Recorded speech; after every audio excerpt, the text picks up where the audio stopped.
बातम्या सुपरफास्ट मध्ये आपल्या सगळ्यांचं स्वागत. घेऊयात राज्यातल्या महत्त्वाच्या घडामोडींचा सुपरफास्ट आढावा. बुलेटिनच्या सुरुवातीला वृत्त क्षेत्रातून एक धक्कादायक बातमी आहे. एनडीटीव्ही चॅनलवरती एका दिवसाची बंदी घातल्यानंतर सरकारनं आणखी 2 चॅनलवरती बंदीची कारवाई केली आहे. न्यूज टाइम आसाम आणि केअर वर्ल्ड टीव्ही चॅनलवरती ही कारवाई करण्यात आली आहे. न्यूज टाइम आसामवरती नियमांचं उल्लंघन केल्याप्रकरणी 9 नोव्हेंबरला एका दिवसासाठी प्रसारण बंदी घालण्यात आली आहे. तर केअर वर्ल्ड चॅनलवरती आक्षेपार्ह माहिती दिल्याबद्दल तब्बल 7 दिवस हे चॅनल बंद ठेवण्याचे आदेश माहिती आणि प्रसारण मंत्रालयाने दिलेत. याआधी एनडीटीव्हीवर देखील पठाणकोट एअरबेसवरती झालेल्या हल्ल्याचं अतिसंवेदनशील आणि अतिप्रमाणात कव्हरेज केल्या प्रकरणानं प्रक्षेपण 1 दिवस बंद ठेवण्याचे आदेश देण्यात आले. बुलढाण्यातील आश्रमशाळेत मुलींच्या खोलीतच इतू सिंगनं पीडित मुलीवरती अत्याचार केला. इतकंच नाही तर इतर 3 मुलीही त्याच्या वासनेची शिकार ठरल्याचा दावा महिला आयोगाच्या माजी सदस्या आशा मिरगे यांनी केलाय. मुलीची वैद्यकीय तपासणी करताना तिनं सांगितलेला घटनाक्रम हा केवळ धक्कादायकच नाही तर मन आणि मेंदू सुन्न करणारा आहे. शिवाय बलात्काराची घटना समोर आल्यानंतर पोलीस आणि डॉक्टरांनी केलेली फरफट देखील संताप आणणारी आहे. या प्रकरणात 4 जणांना अटक करण्यात आली असून आणखी एका मुलीनं बलात्काराचा गुन्हा दाखल केलेला आहे. तर कोकरे आश्रमशाळेची मान्यता देखील आता सरकारनं रद्द केली आहे. तो चपडासी आहे, तो काहीतरी त्यांचा एजंट आहे, काय असेल ते, पण तो तिथे गेला रात्री. त्याआधी त्यांनी तिच्याच एका मैत्रिणीला दरवाजा उघडा ठेवायला सांगितला होता त्या हॉलचा, आणि त्या हॉलमध्ये गेल्यानंतर एका दुसऱ्या मुलीच्या अंगावरचं त्यांनी चादर काढलं, ते बाजूला तिथेच अंथरलं, या मुलीच्या तोंडावर हात ठेवून तिला त्या चादरवर नेलं असं ती सांगते. आणि सांगताना ती अक्षरशः थरथरते. मुंबईत आज भगवा एल्गार बघायला मिळणार आहे. मराठा समाजाचा क्रांती मूक मोर्चाचं आयोजन समितीनं मुंबईत जनजागृती बाईक रॅलीचं आज आयोजन केलंय. मोठ्या संख्येनं मराठा समाजाचे तरुण या बाईक रॅलीमध्ये सहभागी होण्याची शक्यता आहे. आज सकाळी 9 वाजता चुनाभट्टीमधल्या इथल्या सोमय्या ग्राउंडवरून या बाईक रॅलीला सुरुवात होणार आहे आणि ही बाईक रॅली पुढे सीएसटी इथं या बाईक रॅलीचा समारोप होणार आहे.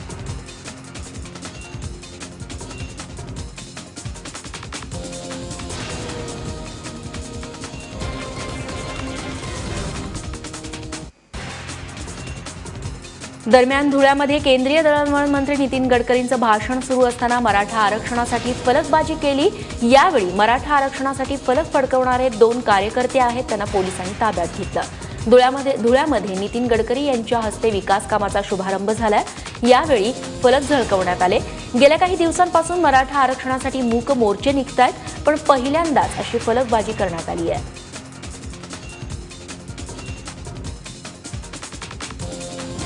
महाराष्ट्रात कृषी विद्यापीठं आहेत, पण त्याचा शेतकऱ्यांना काहीही उपयोग होत नाही, अशा शब्दात नितीन गडकरी यांनी कृषी विद्यापीठाच्या कारभारावरती प्रश्नचिन्ह उपस्थित केलंय.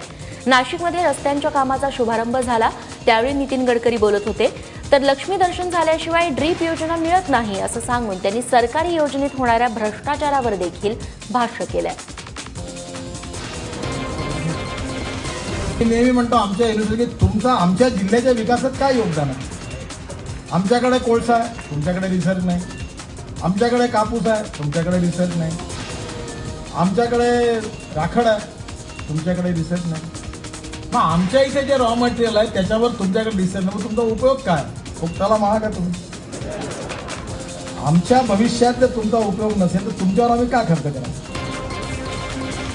तुम्ही योजना अशी करा की प्रत्येक शेतकऱ्यांनी राष्ट्रीयकृत बँकेकडून ड्रीप घ्यावं, जेवढे येतील तेवढा द्या, आणि त्याचं 5 वर्ष जेवढं व्याज आहे बँकेचं तेवढं व्याज सरकारतर्फे देण्याची व्यवस्था करा सबसिडी म्हणून. नंदुरबारमधल्या नवापूर इथं राष्ट्रीय महामार्ग क्रमांक 6च्या महाराष्ट्राच्या हद्दीतील रस्त्याच्या चौपदरीकरणाच्या कामाचं काल भूमिपूजन झालं. केंद्रीय दळणवळण मंत्री नितीन गडकरी यांच्या हस्ते 140 किलोमीटर रस्त्याच्या कामाचं भूमिपूजन करण्यात आलं. यावेळी गडकरींनी नंदुरबार जिल्ह्याच्या विकासासाठी 5,000 कोटी रुपये देणार असल्याची घोषणाही केली. तसंच देशात मोठ्या प्रमाणात वाहन चालकाची 22 लाख पदं रिक्त आहेत. ही पदं भरण्यासाठी प्रत्येक विधानसभा मतदारसंघात शासकीय ड्रायव्हिंग स्कूल सुरू करणार असल्याची घोषणा देखील गडकरींनी केली आहे. ग्रामीण महाराष्ट्रातला भाजीपाला पुणे मुंबईत विकला जातो, त्याच प्रकारे नाशिकचा कांदा शेतकरी थेट बंगालसह उत्तर आणि ईशान्य भारतात विकू शकतील, असं कृषी आणि पणन राज्यमंत्री सदाभाऊ खोत यांनी म्हटलंय. ते नाशकात काल पत्रकारांशी बोलत होते. कांद्याच्या किमतींचा प्रश्न सोडवण्यासाठी कांदा चाळींची संख्या वाढवणार असून शेतकऱ्यांना थेट बाजारपेठ मिळवून देण्याचा प्रयत्न सरकार करत असल्याचं देखील खोत यांनी सांगितलं.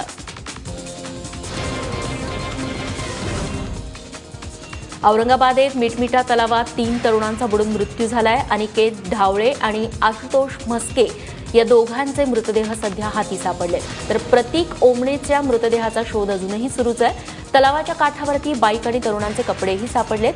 मृत पावलेल्या विद्यार्थ्यांपैकी 2 जण हे नर्सिंग कॉलेजचे तर 1 जण इंजिनिअरिंगचा विद्यार्थी होता, अशी माहिती मिळतेय. बेळगावात कर्नाटक सरकार आणि पोलिसांनी मराठी भाषिक तरुणांवरती केलेल्या अत्याचाराचा कोल्हापुरात निषेध करण्यात आला. संभाजी ब्रिगेड आणि शिवसेनेनं काल या संदर्भात आंदोलन केलं. कर्नाटक सरकारला जशास तसं उत्तर देण्याचा इशारा संभाजी ब्रिगेडनं दिलाय, तर शिवसेनेनं कर्नाटक पोलिसांच्या पुतळ्यांचं दहन करत घोषणाबाजी केली. कर्नाटक दिनाच्या दिवशी बेळगावात काळा दिवस पाळल्यानं कर्नाटक पोलिसांनी मराठी तरुणांना बेदम मारहाण केली होती. कर्नाटक सरकारला आम्हाला हे सांगायचं आहे की तिथं जी राहणारे लोक आहेत ते पाकिस्तानमधली नाही, ते पण भारतीय आहेत. त्यासनी भारतीय म्हणून जगायचा अधिकार द्या. त्यांच्यावर ही दडपशाही, त्यांच्यावर हे अशा पद्धतीचं म्हणजे एखाद्या आतंकवाद्यासारखं त्यासनी वागणूक देऊ नका. की जर तुम्हाला असं वाटत असेल की म्हणजे कर्नाटकमध्ये जे राहणारी मराठी बांधव आहेत ते एकटे आहेत, तर तुम्ही तो गैरसमज कर्नाटक सरकारनं काढून टाकावा. कारण महाराष्ट्रात सुद्धा कर्नाटकमधले अनेक लोक राहणार आहेत. त्यांच्याबरोबर आम्ही बंधुभावाने त्यांच्याबरोबर राहतोय आम्ही. सुनील तटकरे यांचा पुतण्या संदीप तटकरे आता शिवसेनेत प्रवेश करणार आहेत. रोहा नगराध्यक्षपदासाठी संदीप तटकरे यांना शिवसेनेकडून उमेदवारी जाहीर झाली आहे. त्यामुळे रोह्यात काका सुनील तटकरे विरुद्ध संदीप तटकरे असा सामना रंगणार आहे. संदीप तटकरे हे राष्ट्रवादीचे आमदार अवधूत तटकरे यांचे भाऊ आहेत. त्यामुळे तटकरे कुटुंबातील राजकारण आता चांगलंच रंगण्याची चिन्ह आहे.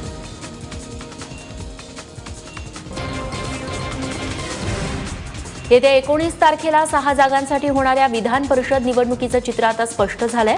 अर्ज मागे घेण्याच्या शेवटच्या दिवशी जळगावात शिवसेना, राष्ट्रवादी काँग्रेस आणि काँग्रेसनं माघार घेतल्यामुळे भाजपच्या चंदू पटेलांचा विजय जवळपास निश्चित समजला जातोय. तिकडे पुण्यात देखील शिवसेनेनं उमेदवाराला अर्ज मागे घ्यायला लावलाय.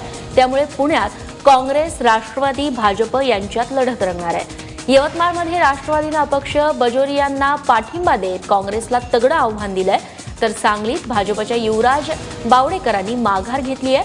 त्यामुळे काँग्रेस आणि राष्ट्रवादीमध्ये सामना रंगणार आहे. दरम्यान नांदेडमध्ये काँग्रेस विरोधात सर्वपक्षीय एकवटल्याचं चित्र बघायला मिळतंय. पुण्यात विधान परिषदेचा अर्ज मागे घेण्यावरून एक नाट्य पाहायला मिळालं. राष्ट्रवादी काँग्रेसचे बंडखोर उमेदवार विलास लांडे यांनी उमेदवारी अर्ज मागे घेण्याचा शब्द राष्ट्रवादीचे अधिकृत उमेदवार अनिल भोसले यांना दिला होता. मात्र अर्ज मागे घेण्याची वेळ निघून गेल्यानंतर विलास लांडे कार्यालयात पोहोचले. त्यामुळे अर्ज कायम राहिल्यानं विलास लांडेंनी पक्षाचे अधिकृत उमेदवार अनिल भोसले यांना पाठिंबा दर्शवण्याची भाषा केली आहे. मी याच्यामध्ये थांबलो आणि वर जाईपर्यंत त्या म्हणलं की नाही वेळ संपली तिथं. म्हणजे आता तुम्ही उमेदवार काय मग? नाही, मी याच्यामध्ये आदरणीय शरदरावजी पवार साहेब, अजितदादा पवारांचं नेतृत्व म्हणून या ठिकाणी मी राष्ट्रवादी काँग्रेस पक्षाचे उमेदवार अनिल भोसले यांना माझा जाहीर पाठिंबा त्या ठिकाणी दिलेला आहे. राजकारण कशाला म्हणतात याच्या व्याख्या अनेक दिग्गजांनी केल्या असतील, पण अजित पवारांनी आता सर्वसामान्यांना राजकारणाची व्याख्या कृतीमधून सांगून टाकली आहे. ते इंदापूरमध्ये शेतकरी मेळाव्यात बोलत होते. विधान परिषदेच्या निवडणुकांची रणधुमाळी असल्यामुळे या सभेत अजित पवारांच्या मोबाईलवरती अनेकांचे फोन येत होते. अजितदादांनी एक फोन उचलला आणि त्यानंतर झालेला संवाद माईकमधून थेट लोकांनाही ऐकायला गेला. त्यानंतर याला राजकारण म्हणतात असंही अजित पवार म्हणाले. मराठी भाषा जशा पद्धतीनं त्याच्यातनं अर्थ काढावा तसा अर्थ देऊ शकतो. जशा पद्धतीनं ती जी बोलतो काय हो मला कळालं माझ्या बघू चालतंय पाहिजे हो मला कळालं ठीक आहे मी बोलतो तुझ्याशी नंतर थोडं ह्याला काही सांगू नको. आमच्या बरोबर तो त्याला काहीच बोलू नको काय.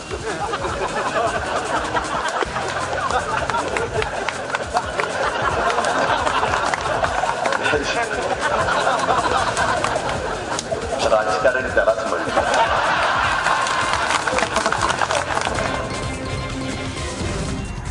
प्रवेश प्रक्रियेतल्या गोंधळामुळे MBBSच्या सरकारी महाविद्यालयातल्या 6 आणि खासगी महाविद्यालयातल्या 27 जागा रिक्त राहिल्या आहेत. पालकांनी औरंगाबाद खंडपीठात याचिका दाखल केल्यावरती हे उघड झालंय.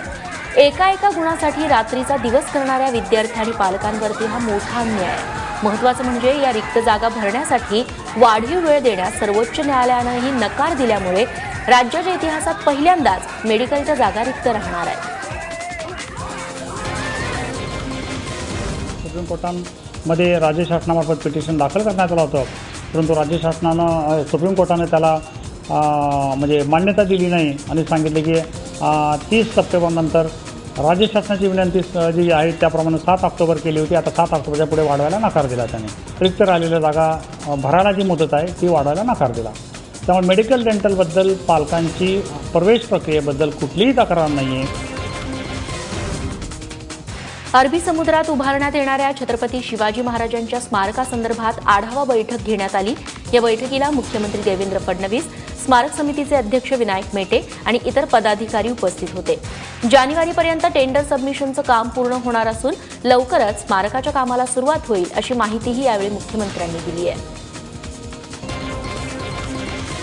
मला विश्वास आहे की जानेवारीमध्ये साधारणपणे हे जे टेंडर आहे हे टेंडर त्या ठिकाणी सबमिट होईल आणि मग सबमिशन नंतर त्याला असेसमेंट करण्याकरता जो काही कालावधी लागतो तो कालावधी लावून आम्ही त्याचं वर्क ऑर्डर देऊ आणि नवीन वर्षाच्या सुरुवातीलाच मला असं वाटतं की याचं काम निश्चितपणे आम्ही सुरू करू शकू. नाशिकच्या आर्टिलरी सेंटरमध्ये लढाऊ सैन्य वैमानिक प्रशिक्षण केंद्राच्या 26व्या तुकडीचा पदवी प्रदान सोहळा थाटात पार पडला. देशातील कॉम्बॅट एव्हिएशन कोर्स शिकवणारं नाशकातलं आर्टिलरी सेंटर हे एकमेव इन्स्टिट्यूट आहे. यंदाच्या 26व्या बॅचमधून 27 जणांनी आपलं प्रशिक्षण पूर्ण केलंय आणि लष्करात भरती होण्यास आता ते सज्ज झाले. लेफ्टनंट जनरल RJ नोरोन्हा यांच्या हस्ते त्यांना पदवी प्रदान करण्यात आली. 18 आठवड्यांच्या या कोर्समध्ये 27 जणांना सर्व प्रकारचं ट्रेनिंग देण्यात आलंय. आता बातमी नागपूरकरांमधल्या माणुसकीचं दर्शन घडवणाऱ्या भिंतींची. नागपुरात सध्या ठिकठिकाणी माणुसकीच्या भिंती उभ्या राहिल्याचं चित्र दिसतंय. वापरात नसलेले कपडे, चादरी आणि इतर गृहोपयोगी वस्तू एका भिंतीला अडकवायच्या आणि ज्यांना ज्या वस्तूंची गरज असेल त्यांना त्या वस्तू घरी न्यायच्या. समाज ऋण या व्हॉट्सअप ग्रुपनं सर्वात आधी नागपुरातील त्रिमूर्ती नगरात माणुसकीची भिंत ही संकल्पना राबवायला सुरुवात केली. या योजनेतील नाविन्य आणि त्याला मिळणारा प्रतिसाद बघितल्यानंतर नागपुरात ठिकठिकाणी आता अशा माणुसकीच्या भिंती उभ्या राहू लागल्या आहेत. जर गरीबाला जर चांगली मदत होत असेल, कारण की काय त्या फेकणार तुम्ही कुठे, कारण की काय त्या भांडेवाल्या किंवा इतर त्याला ते काही इंटरेस्ट नाही आहे. ज्यांना इथे पाहतील तशी ती बाई आता सॉर्टिंग करून राहिलेली आहे. मनाला कसा आनंद वाटते, याचा आनंदीला कोणी आपलं घालेल कमीत कमी काही 5-10 दिवस, 1 महिना, 2 महिने कमीत कमी ती आवडीने घालेल तरी, आणि मनाला अगदी आनंद वाटला. नेहमी शेतकऱ्यांच्या मदतीला धावून जाणारा मिस्टर खिलाडी म्हणजेच अक्षय कुमार हा सर्वाधिक आत्महत्या झालेलं गाव दत्तक घेणार आहे. तसा मानस अक्षय कुमारनं राज्य सरकारला बोलून दाखवला होता. त्यानुसार राज्य सरकारनं जिल्हा प्रशासनाला गावाचं नाव सुचवण्याचे आदेश दिले होते. यवतमाळचे जिल्हाधिकारी सचिंद्र प्रताप सिंग यांनी पिंपरी बुटी नावाचं गाव दिलेलं आहे. त्यामुळे अक्षय यवतमाळमधलं पिंपरी बुटी गाव दत्तक घेणार असल्याचं जवळपास निश्चित झालंय. याआधी देखील अक्षय कुमारनं बळीराजाच्या मदतीसाठी नेहमीच धाव घेतली आहे. तळीरामाची भूमिका मी अजरामर केली असं म्हणणार नाही, असं सुप्रसिद्ध अभिनेते आणि नाटककार जयंत सावरकर यांनी म्हटलंय.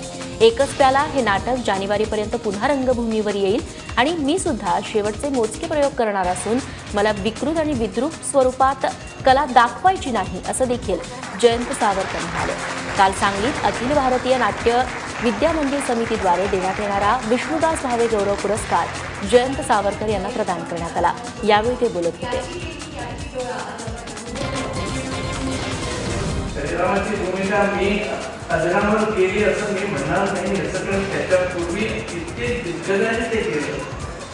पण माझा करायचा प्रयत्न जो होता तो गंधर्व कंपनीचे भांडारकर आणि कोकणातल्या विळंब या गावचे देवधर हे दोघे ज्या पद्धतीनं काम करत होतात त्या पद्धतीनं मला जगेल का हा माझा शेवटपर्यंत प्रयत्न होता आणि आजही माझा तोच प्रयत्न आहे. लखनौमध्ये झालेल्या समाजवादी पक्षाच्या रौप्य महोत्सवी कार्यक्रमात लालू प्रसाद यादव यांनी अखिलेश आणि शिवपाल यादव यांच्यात मनोमिलन घडवून आणण्याचा प्रयत्न केला. गेल्या काही दिवसांपासून मुख्यमंत्री अखिलेश यादव आणि त्यांचे काका शिवपाल यादव यांच्यातील संघर्ष शिगेला पोहोचला.